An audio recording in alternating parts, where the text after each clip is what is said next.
Let's see if we there yet. My goodness. Good Lord, that was crazy. Alexa, pause. Jesus. I've been gone off my platform for a month and the whole damn thing done changed. Now I don't know how to go live no more. I got to work on that. Hey, everybody. Mwah, mwah, mwah. Miss you guys. Let me find this on my time. Hey, everybody. Oh, Lord. Let me find this on my timeline so I can. Let me find this on my time.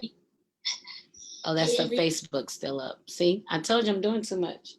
So let me share this to my page. Oh, it's already on my page. Why is it not showing? Oh, there she is. Okay, there I am. Okay, anyway. Hey, it's Joycelyn Wells with Joy Exposed, and it is Wednesday, September 8th, and I know it's been a whole freaking month since I've gone live on Joy Exposed for a myriad of reasons. And we'll talk about that a little bit as we get into it. Nothing bad, of course, just changes, just day-to-day operations and changes, just stuff. So, and we all go through it. So I'm so happy to be here tonight. I've thought about it since the last time I didn't show up. And then the time before that I didn't show up, and the time before that. So it's definitely a process. I think I'm growing up, I'm changing, I'm trying to figure things out. I'm trying to figure me out. Hopefully we're all trying to figure ourselves out every day to be our best selves and, you know, just to be good people. And that's where I am. So I'm going to try to follow along on Facebook to see if I can respond to comments and stuff, because I always miss that part. I get so caught up in the video that I forget to look at the comments when people make them. And, you know, but tonight I'm going to try to follow it and see what we can do. Let me turn the volume down. See? When people make them. There we go. Got to turn my volume way down so we don't hear the background chirping in there. All right, so let's see. Oh, yeah. Hey, guys. Hey. Hi there. Hi, Ari. Hi, Manswell. Hi, Steffi. Hi, Marisa. Thank you guys so much. You guys make me so happy. So let's kick it off with 3 cheers of joy. So let me tell you guys, I've really just been chilling. Like, so I'm going to think of it as I go, as I usually do. Like, what 3 things am I celebrating? Yeah, so I'm going to do it that way. So 3 cheers of joy. And this week I'm having a Malbec. I found this at Aldi for like $9, and it's like the most delicious Malbec. Well, it's not as delicious as the Poppy, but it is very good. So I have my Malbec. I'm going to open it. So I have my little wine opener here. Just spin this and take the top off, right? Well, it didn't happen as easy as I thought. There we go. And then it's my nifty corkscrew. Look at that. So you hold the bottle, you press the corkscrew into it, and voila, it pulls up the freaking cork. Ah! Right. The freaking bomb. And then you reverse it, and the cork comes right off. Boom. And that is how I'm opening wine these days. I am literally opening them with ease. And of course, my favorite sound, pour, pour, pour. So pour. So I'm drinking Malbec today. And Malbec is from the region, and it's from Argentina. They're the ones that grow the Malbec grapes. And so these all come from Argentina. It's Malbec from Mendoza, Argentina, the Exquisite Collection. It's about $9 at Aldi. So there's that. And cheers. Okay, 3 cheers of joy. My first cheer of joy is that I celebrated my birthday. I'm now 52. 50 freaking 2. You guys remember a couple years ago, I was like, 50 years of joy, hashtag 50 years of joy. And now I'm like, Bitch, you 52. So, ooh. So I'm 52 and I didn't really plan like a bit. I didn't even talk about my birthday all month like I usually do, I think, because I was really busy. So first cheer of joy for my birthday. So cheers to 52. I'm going to celebrate that first. My second cheer of joy is that a trip that I had planned prior to the pandemic just so happened to coincide with my birthday when we were able to do it. So that's how I got to go to Cabo San Lucas for my birthday. So it wasn't my birthday trip. It was a trip that fell on my birthday, but you guys know the universe shows me favor. So, and I appreciate it and I welcome it. So I got to go to Cabo San Lucas, which was really fun. So cheers to Cabo San Lucas. And my third cheer of joy is I've been living with Faceless Love for about 3 months and I still like him. Cheers to that. Those are my 3 cheers of joy. To the point, succinct. My birthday, I got to go to Cabo San Lucas. I still like Faceless Love after shacking up with him for 3 months. You know, that's really interesting for me. That's the whole nother story because I'm not talking about that tonight. So those are my 3 cheers of joy. And now Facebook's post of the week. So before I even get into the Facebook post of the week, my girlfriend is the CEO of STM Specialties. She's been laying low too. And so we got to spend some time together last weekend and she's talking about rebranding. And she was talking about the thing that women, we deal with it all the time because we feel like when we do something, it has to be exactly the way we started it. But we have to give ourselves room to grow because as we grow, our ideas grow.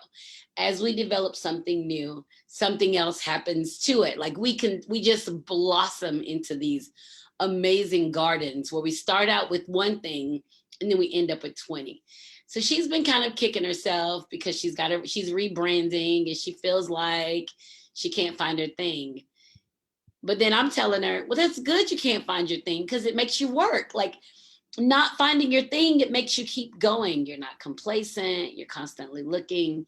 So STM Specialties, that she does the tumblers. She has an event coming up, I think in February, I'm not sure. I have to get the date, called Tumbled, where she's getting all of these vendors and craftsmen together to teach classes about their trade and to share how they do things. And it's really interesting.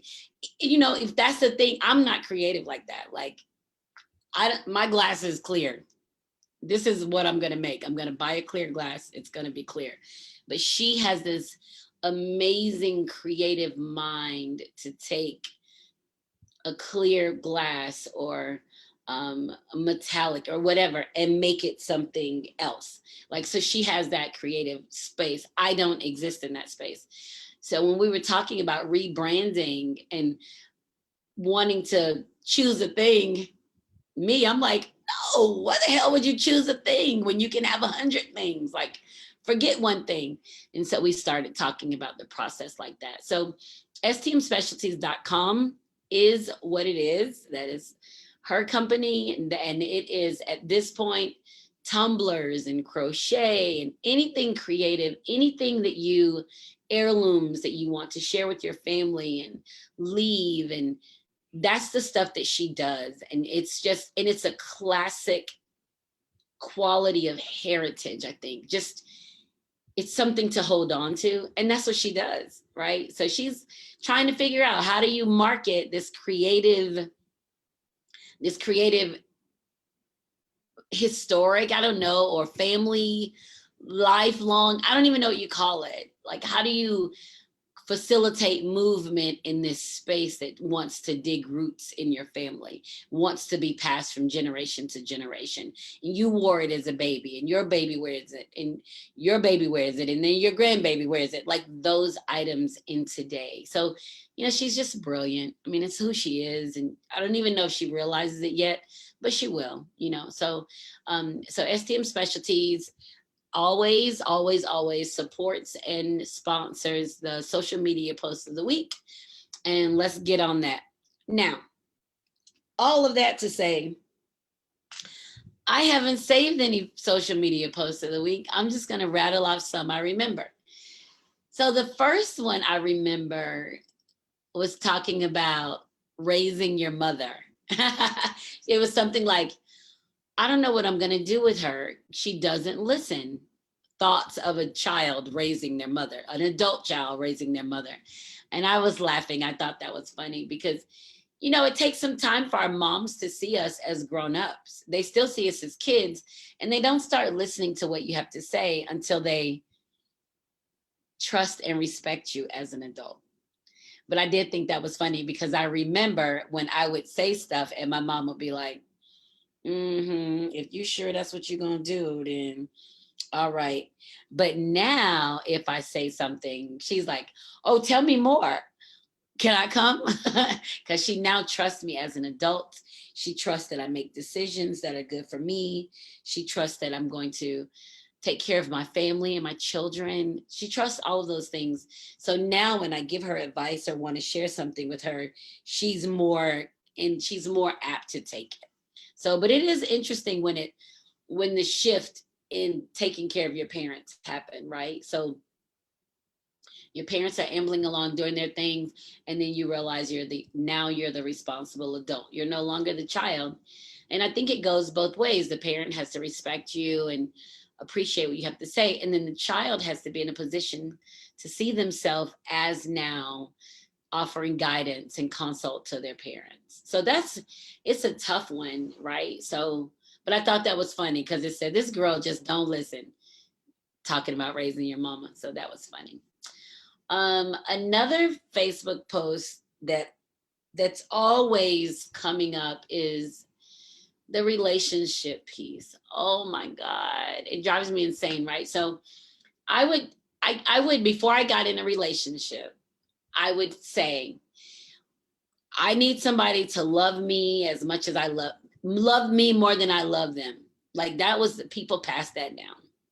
So that was kind of the thing to hold on. And also I would say, I would love for a man to love me as God loves me in an unconditional space. I want to be able to be myself, seek my purpose, and exist without worrying about some man trying to limit me or put me in a box. So that got me out of a lot of relationships because men don't like to be compared to God because many of them know they aren't incapable of unconditional love. So men are like, what the hell are you talking about? Y'all always talk about some unrealistic shit. Then that was it.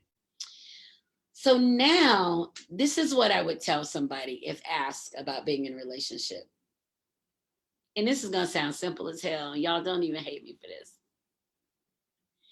Be in a relationship with somebody you fucking like. Somebody that you like to be around. Like you don't mind they're in your space.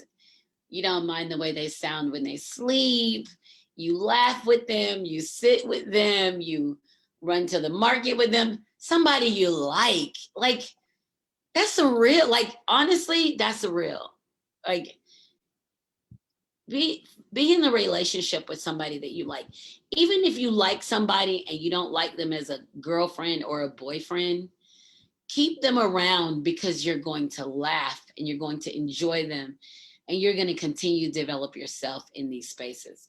So liking somebody is critical to your mental health and emotional stability because you're not making concessions for the bullshit that they do. Like I'm hella neurotic. I'm neurotic. And if you ever have an opportunity to talk to Faceless Love, he will tell you I'm neurotic. He will be like, she's crazy. She is. And he would. And I don't have a problem with that because he doesn't say anything to me about it. And then like yesterday morning, I was sitting on the bed. So like at the head of, I don't have a headboard on my bed yet. We don't have a headboard on that bed yet. So, but there's like spots on the wall and it could be anything. It could be from oil in my hair. It could be from anything pushing off the wall, just kind of oil spots. So I noticed them, and I was like, I got to get those spots off. Now, I don't know if he ever noticed them, but I noticed them. So yesterday, when I thought he was working, I went and got a Clorox wipe, and I'm in the room with the door closed, scrubbing these spots, rubbing these spots off the wall. And he walks in, and I look at him, and he looked at me, he just was like, because he knows my level of neurosis is crazy. Like, I want everything just so. It works for my brain because I'm busy, right? So those spots they were in I saw them, and I was like, I'm going to clean them up. I can't leave stuff like that because it makes my brain crazy, right? I don't know why, but it just does. But the fact that I know it makes my brain crazy, and he knows she's going to do something. She's doing that because she's keeping herself sane. And I think it's really funny because when people don't see things the way that you see them, sometimes they have a tendency to talk negative about it to you or make negative comments. And he doesn't do that. And that's something I like about him, because I know that I'm neurotic as hell. I know that. I always have been. My mom just joined. My mom will probably tell you she's been like that since she was a kid. My mom, I can remember, like, in our first apartment in Cartersville, Georgia, kindergarten, first grade, because we moved after first grade. I can remember when it was time for me to get up for school. Before I did anything else, I would get out of the bed and make my bed. Before I went to the bathroom, put on my slippers, anything. When my mom woke me up for school, the first thing I did was roll out of the bed and make up my bed. So I've been neurotic my whole life. It's just my personality. I make my bed. I literally make my bed. And now, if I get up first and he's still in the bed, I can't make the bed. But if he gets up and makes coffee, I'm making the damn bed. And he has been in the room like, damn. And I'm like, oh, you want a blanket? Because the bed is made. I've always been super neurotic about stuff like that. So when I talk about being in a relationship or being with people who like you, I really mean that. Like, people you like and people who like you, because that gives you a crazy, crazy amount of peace. And it lets you be yourself without any consequences, I guess, or chaos. Speaking of liking people, speaking of liking people, my girlfriend Stephanie came to visit me last week. STM Specialties. She came to visit me last weekend. We had a blast. Now, I'm going to be honest. I didn't think she was going to come. I put you out there. I didn't think you was coming. But she came. She came on Friday, and she stayed until Tuesday. I tried to keep her till Wednesday, but her kids wanted her back. So can't compete with the kids, but I did have her, right? So she was here. We had a blast. We shopped, we laughed, we talked. We went up a mountain to see a waterfall. That's the story I'm telling. We went downtown to hang out and went to the King Center, which closed for COVID. We had lunch, and then we came back into where I live, and we hung out. And then we had some Facebook friends over that came and played cards all night, and we hung out. That was so cool. And she had a great time. And I think the thing about her visit that just made me so happy is that she said to me that she feels safe with me. And I realized that's important to me. Offering safety and security to people that I love as they explore their path is hella important to me. And I wonder if that's a part of who I am, because I've been given the opportunity to see so much. You know, to whom much is given, much is expected, right? So I wonder if me being able to travel and see things and experience so many wonderful things, if that has put me in a position, like so many cultures and just whatever, if that's put me in a position to be able to be fearless in situations with my friends who are traveling along their journey, or people that I meet who are traveling along their path, is that what that quality is in me, is to just be comfortable and free, So it just made me feel really good and it also made me feel really responsible. Like, well, shit, now I really got to keep her safe. But it wasn't that kind of thing. So we hung out and we went into places and seen things that she hadn't done before. And she wasn't scared. She wasn't afraid. And if she says she hadn't done something, I'm like, okay, let's do it. Let's do this. Let's do this. Let's do that. And I think that's something about me that just probably makes me a really good friend, a good person, because I want people to have the best experiences. Hell, hell, I want people to have the best experiences because I want to have the best experiences. My expectation is that I have the best experiences. I don't know why I would expect less from this life. Like, I know that there's so many amazing opportunities and I want everyone that has my name on it. Like, I want to go for it. I'm the same way with my mom. My mom and I hang out. I'm like, hey, let's do this. As a matter of fact, let me tell you this quick story. My mom and I went to a Juneteenth festival in Cartersville, Georgia. We're from Cartersville, but she's been gone forever. And so we went to the Juneteenth festival. So there was somebody selling these little Capri Sun packs. They have this juice they made and put in there. And we're like, oh, this is good. And my mom was like, oh, this will be really good with some tequila. I was like, yeah, it would be, right? And so I sealed mine up and my mom sealed hers up. So we walked around to another vendor and then we got in the car to go to another part of the festival. And she was like, where you going? I said, we're going to the liquor store. We're going to get some tequila. She's like, bet.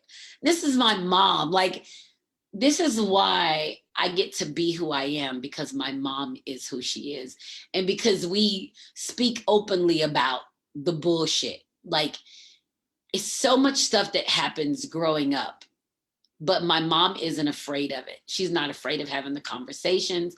I mean, my mom was 18 when she had me. So now she's 70, I'm 52. We're practically sisters, so it's not like this huge age gap because we grew up together. We shared a 1-bedroom apartment. We slept together. Like, this was my mom. Like, she was the person I trusted and who I knew was going to take care of me.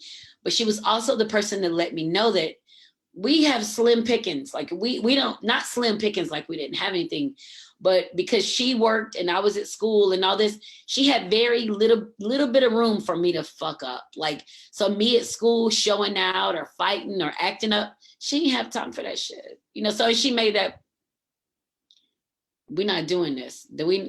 She made sure I did my homework. I went to school dressed nice. She communicated with my teachers. She did all the stuff, the mom stuff. She did it because she knew she's all I got and I'm all she's got. And so we got to figure this out. And so we had to figure out like that kind of relationship.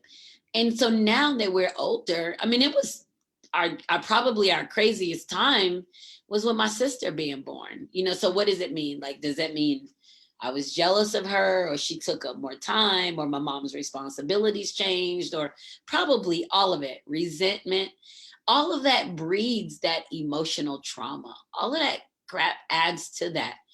But as you get older and you're comfortable enough to say and to talk about the things, as long as somebody's not running away from the conversation, it's going to be a good conversation. And I think we've been able to have our conversations, from me and my sister having our stuff, me and my mom and my sister, all of us. But at no point did we lose sight that our mom was the shit. Like, this was what she did. Like, she handled this shit. She made sure we had somewhere nice to stay always. That was crazy important. We had a nice place to stay. We had nice furniture. We had nice clothes. We had nice things. Those are the things that she made a point, because those things are important to her. She's still growing too, right? So now when we get together, we're two adult women together. She respects me. I respect her. We have a great time. Now, when me, her, and my sister are together, we still kind of treat my sister like a child.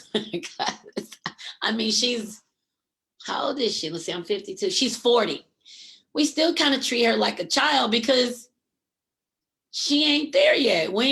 She ain't where we are yet. You get it? So it's literally a progression of seeing people. So when my mom looks at me thinking of seeing me as a woman and listening to me give her advice or talk to her about stuff, she's really seeing me as a woman.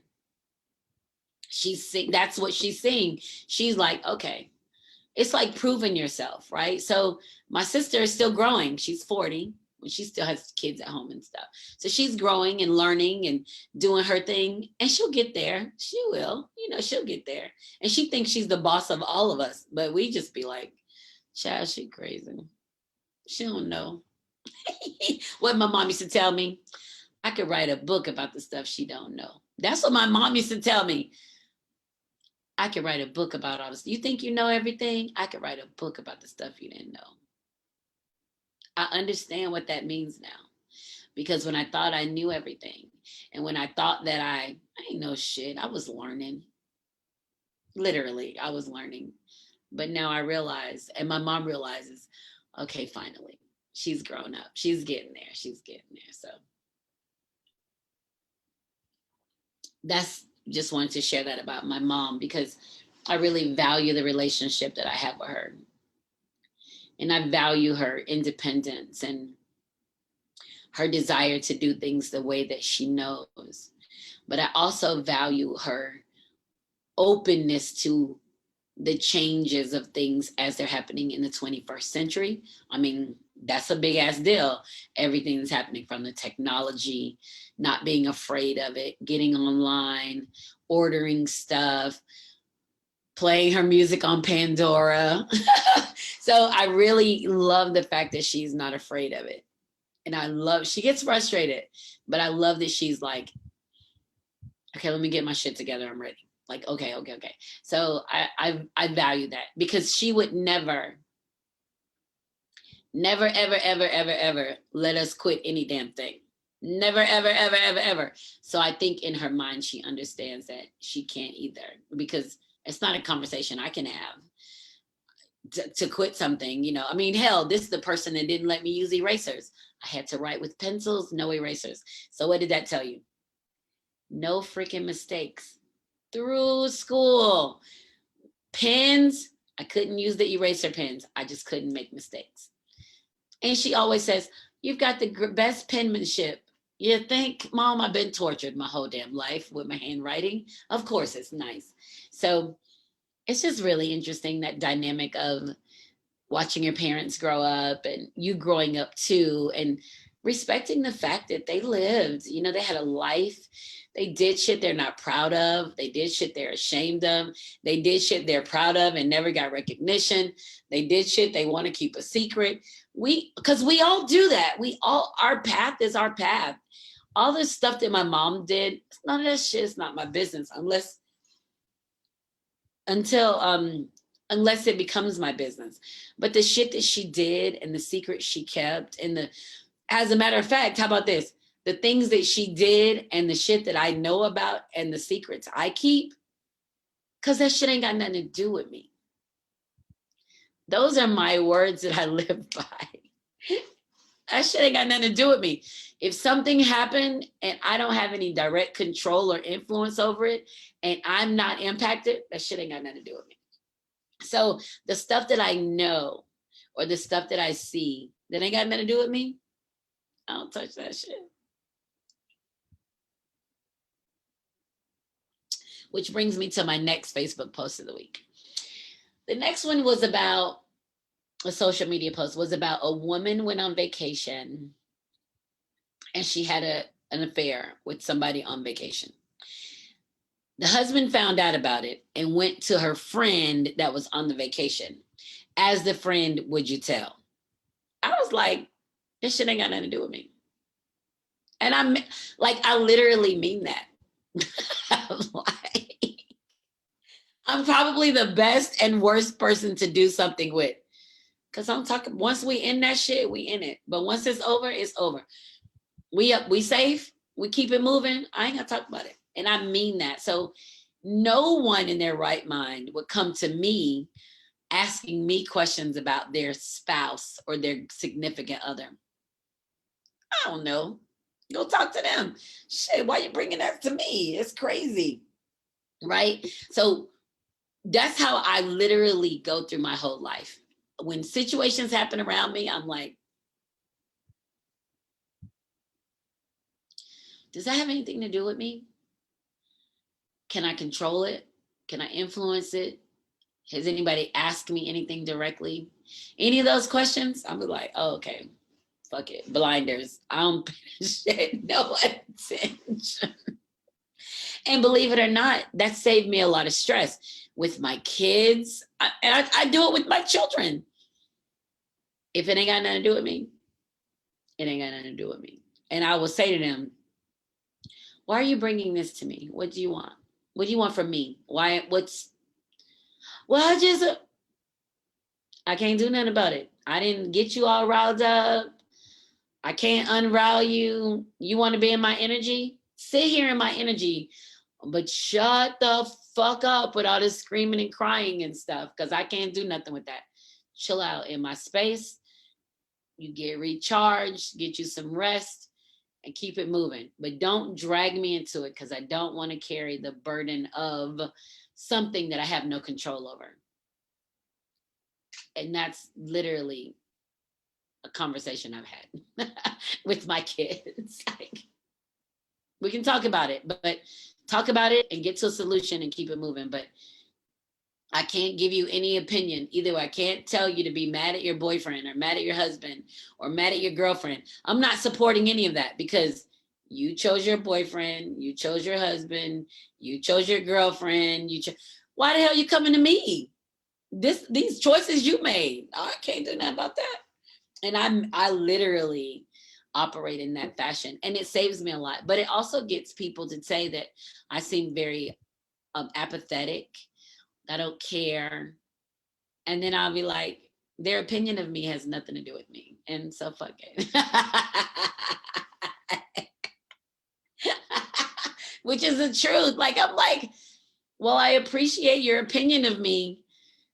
God has given me permission to be me. So if I believe that God has given me permission to be Joycelyn, he paves my way. He gives me validation and cues and opportunities along my path. What the hell are you talking to me for? Go talk to God. Tell him that you have a problem with who I am. But don't bring it to me, because that literally has nothing to do with me. And I know it sounds crazy, but it's true. But it saved me a lot. And it saved me from trying to save people in yucky ass relationships. It saved me from trying to rescue men. What? Right? And it saved me from trying to rescue women. If people are in situations and they don't know that they're dying, or they don't know that they're drowning, I can't do nothing with that shit. Like, I can't force you to let me save you. When I was on my trip in Cabo San Lucas, I one thing I always do, because I'm a good swimmer. Yeah, I can swim anywhere. Like, I'm a good swimmer. That's just, my children are good swimmers. I made sure they were good swimmers. I'm a good swimmer. I think my mom is a good swimmer. She probably taught me. But when I'm somewhere and we're like on a boat or we're doing something, I always ask the women or the people that I'm with who can't swim. And somebody will answer, I can't swim. And then I'll go talk to them and say, okay, if something should happen and we capsize or we end up in the water, when I come get you, I need you to relax. Don't fight me. I need you to trust that I'm going to get you to a safe space. Now, I find it important to have this conversation ahead of time, because if somebody can't swim and they're panicking and they're drowning and they're fighting you, they're going to kill themselves, they're going to die, and they're going to kill you too, because you're trying to force them. So I find it better to have the conversation ahead of time. Are you afraid of heights? You know, whatever the situation is, if I'm coming to get you, I need you to trust me. I know it sounds crazy, but that's some real shit. So we have to make sure that people know when people have their issue and it ain't got nothing to do with us. When we're going to make it about us, we need to let them know, if this happens, then I can. And let them decide. Because they may say, oh no, oh, they said it's a life vest on here, or I got a life vest. They may give you something else that still has nothing to do with you. And what you have to do is, okay, you have to respect somebody's ability to say, no, thank you, or I have something else. I mean it. Like, honestly, I mean it. Because we have a tendency to interject ourselves in other people's lives because we see something different. It doesn't fucking matter what we see different. We can't interject ourselves in someone's life if they don't see that there can be something different. Maybe the shit they live in is what they like. Maybe they're comfortable there. Maybe they're good. And we go in and try to change it. Why? They can't see what we see. Remember, I said a minute ago, I can write a book about things that others haven't seen. That's what my mom used to tell me. And I believe that about other people. So when shit is crazy and I just be like, oh my gosh, that shit is crazy. Can I get another drink over here? Check, please. like shit. If you don't think it's crazy, I don't think it's crazy, right? And if I think it's crazy to the point that somebody needs to do something, then I have to call somebody outside of me, the police, security, somebody else, because it has nothing to fucking do with me. And if I interject in a situation, whether it's a guy friend of mine or girlfriend of mine, then they're going to be mad at me because I'm in their business. Oh, okay. See how that worked? And we all been there. And we all want to say they should have been happy. That's not how it works. If it ain't got nothing to do with you, it has nothing to do with you. You have to respect people and their choices and where they are. And I wholeheartedly believe that. Now,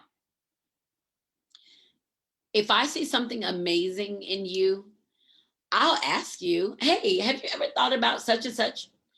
Because I was listening to what you said and such and such and such. And if you're like, oh no, I'm good, my job good where it is, guess what I'm gonna say? Okay, I'm not gonna try to convince you to come partner with me or work with me if you can't see or think partner with me and work with me. I'm not forcing that on you because what the fuck is the point, right? So I always make it a point to just respect people as they are. I always make it a point to know that my space isn't everybody else's space. And sometimes it's lonely in that space because you want people there. You want to be included in the know. You want to be, but it ain't got nothing to do with you. So fuck it, right? I go through that. I've gone through that my whole life. I've literally been the loner in a crowd. That's just who I am. And finally at 52, I'm okay with that. As a matter of fact, I took a picture at the beach when I was in Cabo San Lucas. I took a picture at the beach and it's me sitting on a rock with a solo cup. And I was thinking about posting it in the caption saying, even in a crowd of 19, I'm still solo. Because it's just me. My cup sitting on a rock, I'm by the cup. Because that's just how I operate. And that takes a lot for your mind to understand that everything isn't for you and everybody isn't for you. And when you stop forcing yourself in spaces, so much peace befalls you. So many opportunities come your way. It's amazing when you clear out the clutter, when you stop forcing girlfriend relationships or guy friend relationships or boyfriends or relationships, period. When you just be okay with the fact that you fucking exist. When you're okay with, I was chosen and there's some shit for me to do.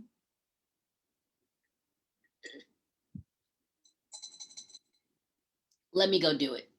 When you get to that space, you realize you've wasted, not wait, I won't say wasted a lot of time. You've learned a lot. You literally learned a lot because you look at past relationships of how you interjected yourself or how you tried to change someone or how you tried to it is a whole ass waste of time. It's a whole, I won't say it's a waste of time because I'm sure there's some learning happening in there. But what I will say is that it stunts your growth as a person. It stunts your creativity. It stunts your thought processes because you get so wrapped up in everybody else's stuff that you forget about yourself. I have learned when some shit is about to be crazy for me, I put my own life vest on. I put my life vest on, figuratively speaking, not literally, figuratively speaking. I put my life vest on first before I go into a situation. Sometimes when I'm in a situation, the way the conversation goes or what's happening, I take my life vest off because I know I'm safe. And me being safe just says that the opportunities to learn along my path, I've learned and I've become skilled at navigating the rough seas, skilled at navigating the temperaments and the emotions and the skilled at navigating that. So I don't have to wear my life vest anymore. But in some occasions, but I do recall many times where I didn't have my life vest on and I took on the weight of somebody else's problems and I started to drown myself because I'm not drowning in my shit. I'm drowning in their shit that I took on that had nothing to fucking do with me. I keep going back to that. I have a rule of three. That's what I call it. My rule of three. The first time someone comes to me, and take this however you want, and I said I was going to write a book about it, and I still may. The first time somebody come to me with a problem, I'm going to listen to them, and I'm going to talk with them through their problems. First time. The second time they come to me, I've processed it right. I'm an emotional person, and I think about people and their shit to an extent, but I have to release that shit because it has nothing to do with me. So I process it. The next time they come to me, time two, second time they come and they talk about it. I recommend something. Hey, have you read this book? I think you should read this book. Have you seen this YouTube video? I saw it and I thought of you. Have you this? What about this? Would you like this? I have offerings because that's why they came back, right? For my offerings. Well, the third time they come to me with the same shit, bullshit, whatever you want to call it, they come back, they still carrying this heavy ass weight. They bring it to you a third time to give it to you because I've been receptive. I've listened. I offered resources. Now they're back a third time. And they're talking about it. But you know already, it ain't got shit to do with you. It's not yours. You can't fix it. So what do you do? What do? I ask, hey, what did you think about that book I suggested? What did you think about that video on YouTube? Could you see yourself in it? What are your thoughts on that? And when they say, oh, I didn't read that, I didn't get to read the book, or I didn't watch the video, I ain't have time, guess what they say to me? Stop fucking talking to me about it. I've already given you everything I have. I don't have anything else for you. I can't be weighted down along my journey for some shit that you don't even want to fight off yourself. And it sounds crazy, right? We're dealing with that in Afghanistan. Our president said no more US troops. And they pulled the troops out. This whole uprising and people dying. And the president's like, hey, why are we fighting a battle in Afghanistan that the citizens of Afghanistan don't want to fight them their damn self? So why am I fighting a battle in somebody else's house whether it's literally, figuratively, virtually, whatever. Why am I fighting a battle in a place that has nothing to fucking do with me? But somebody is coming to me bringing the battle. You don't even want to fight the battle yourself. You don't want to fight the battle. You don't want me to fight the battle. You just want to stay in the battle. You know what? That's exhausting. And it's not for you, because I can guarantee you, and God hasn't come to me yet to say he's ready for me to come home. God hasn't come to me. But when God comes to me and tell me he's ready for me, and he's looking to see that I fulfill my purpose, and I've done all these amazing things that he's laid along my journey, he's coming to check on me, like, where my girl at? Did you get to this? Did you get to this? He checking me. That's what he does. And when he comes to me and I'm still in a place that I should have left years before, and he says, daughter, why are you here? Why are you in this space? What is going on? Well, I couldn't do this because I was trying to help such and such. And God gonna be like, what the fuck are you talking about? That ain't your issue. I need you. The world needs you. The universe needs you. Your path is cleared for movement. Why are you letting this person hold you back in a situation that has nothing to do with you? I wholeheartedly believe that when it's out of your reach, it's out of your reach. It ain't got nothing. Listen, ain't nobody coming to you when they make they fucked up decision. So why they coming to you after they make the fucked up decision? Crazy, right? Crazy. It has nothing to do with you. So I literally had to train my brain to think. Can I influence the situation? Is it in my control? Does it have anything to do with me?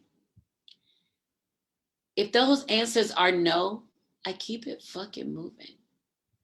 And I'm not talking about somebody if somebody's beat up, raped, mistreated, those things have nothing to do with me. Now, I do have a duty as a citizen to say 911 and remove myself and interject somebody who can help. I'm not a doctor. I'm not a therapist. I'm not a psychiatrist. I'm not any of that shit. So when people bring that shit to me, I can't do nothing with it but listen as a person as they are, and to say to them the same thing that I say to everybody. Are you safe? Are you taking care of yourself? What do you need to do different? I still refuse to own it. I can't own it, because when I own it, I'm limited. I'm mad. I get mad at somebody that I don't interact with. I get half the story and I'm pissed. I got my guns blazing. I can't believe all this. It's a waste of time and energy for me. So the best thing that I can do as a person, as a friend, is to arm my friend or arm people who come to me, arm them with things that put them in a better position. So when my girlfriend Stephanie says she's concerned because she's having to rebrand, I can't tell her, girl, you should be concerned. That's fucked up. And you need to, I can't tell her that. If her concern and her desire is to rebrand, the only thing I can say is, okay, well, what does it mean to you? Not what it means. This is what I see when I see you. That shit don't matter. What do you see when you see you?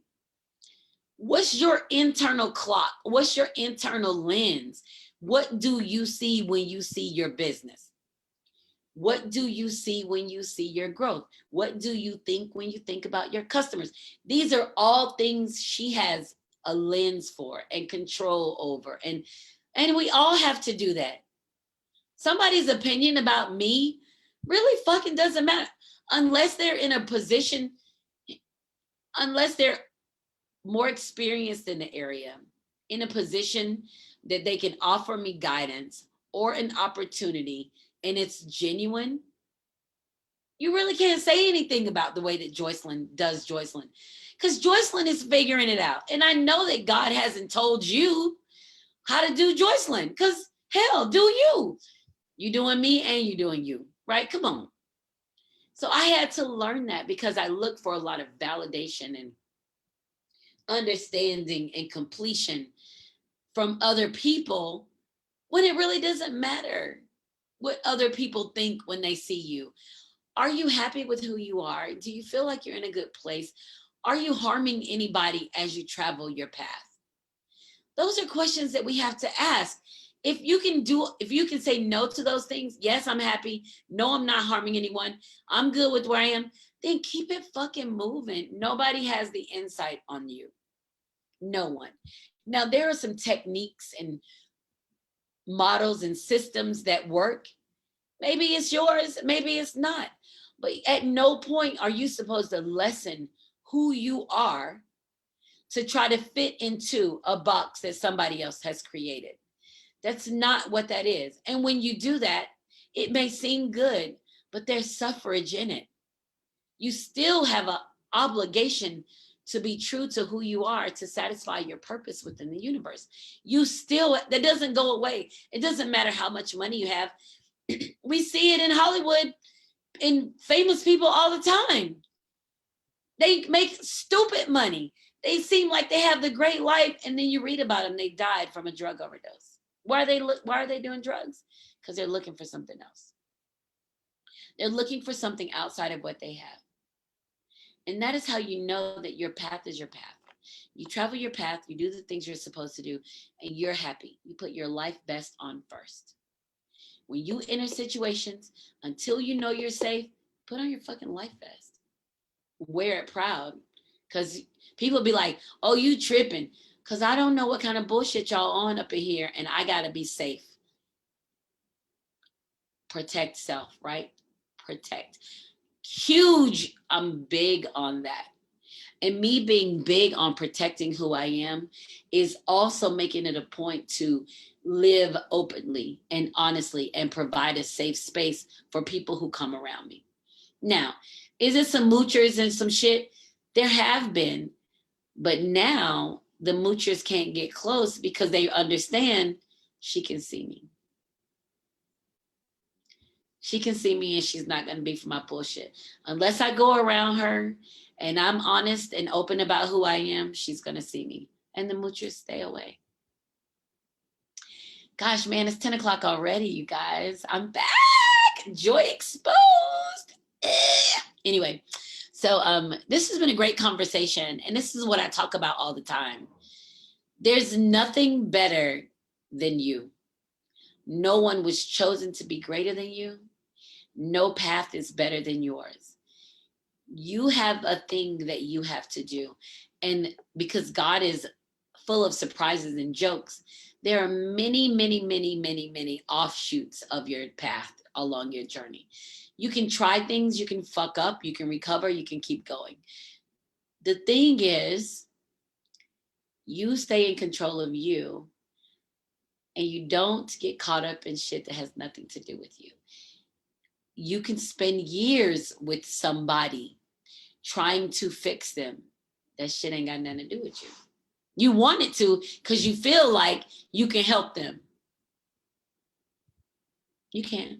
You got to let them be.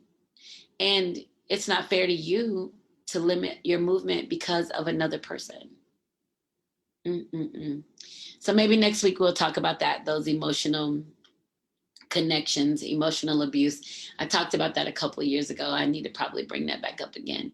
So we need to spend time talking about it, and we need to spend time with just standing on who you are. And it's okay, whatever, however old you are, whatever your situation is or was or will be, know that you're okay. As long as you take a new breath you don't even think about it, right? As long as you take a new breath, you start a new life inside of you. You have new choices. And that was my quote for this week. It said, the love I give is rarely to the places from which I receive. And the love I receive from strangers and unexpected. But when I happen to be in a space where it's mutual, where I'm loving you and you're loving me and we're sharing in love, that's something special. And it's not many of those opportunities. So this is Joycelyn Wells with Joy Exposed. And remember, when joy is exposed, everything just feels better. I miss you guys. I'm so happy to be back. I'll see you next Wednesday. Mwah. Bye, guys.